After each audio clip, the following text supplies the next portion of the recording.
मृत्यु क्या है, या ये जो जीवन है वो क्या है, किस तरह से प्राप्त हुआ है, इसके ऊपर कभी आपने चिंतन किया है?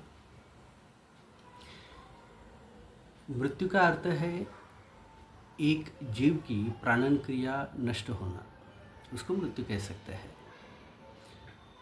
अब प्रश्न ये होता है कि ये जो प्राणन क्रिया है, ये प्राणन क्रिया रुकने के बाद ये जो जीव या जन्म प्राप्त हुआ है, उसके बाद उसका क्या होता है?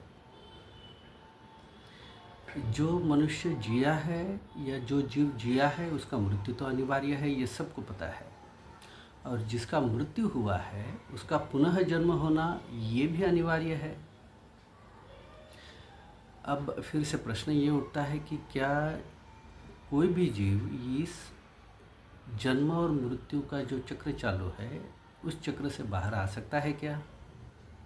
तो उसके लिए आंसर है मनुष्य छोड़कर कोई भी इतर जीव इस जन्म और मृत्यु के चक्र के बाहर आने का प्रयास नहीं कर सकता, क्योंकि उस जीव में ज्ञान लेने की और ज्ञान देने की क्षमता नहीं होती है।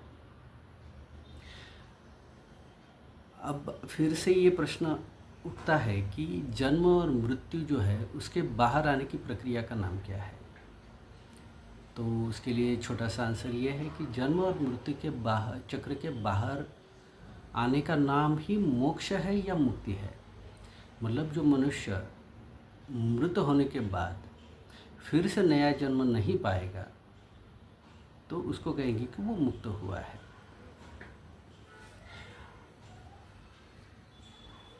अब फिर से ये प्रश्न आता है कि मनुष्य जब मृत होता है या जब होने लगता है, क्या उस समय उसको वेदनाएं होती है?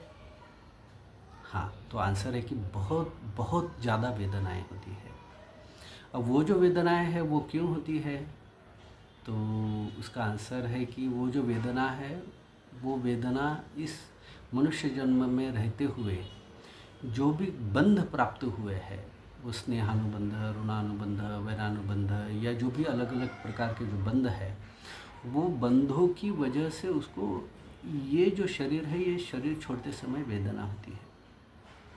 जैसे एग्जाम्पल के तौर पर दे सकते हैं कि जैसे कोई वृक्ष होता है, वो वृक्ष के ऊपर लगा हुआ जो फल है, वो फल पकने के बाद बहुत सहजता से वो टहनी को छोड़ देता है और नीचे ज़मीन पे गिर जाता है। तो उसी तरह यह जो मनुष्य का जो शरीर है, ये मनुष्य शरीर पकने के बाद या बूढ़ा होने के बाद अपने आप यह गिर जाता है। दूसरा एग्जाम्पल आता है कि जिस तरह से हम एक वस्त्र निकाल के दूसरा वस्त्र पहन लेते हैं, उसी तरह से यह मनुष्य शरीर छोड़कर दूसरा मनुष्य शरीर प्राप्त होता है। ये जो प्राप्त होने का या छोड़ने का नाम है, उसको ही मृत्यु और जन्म कहते हैं।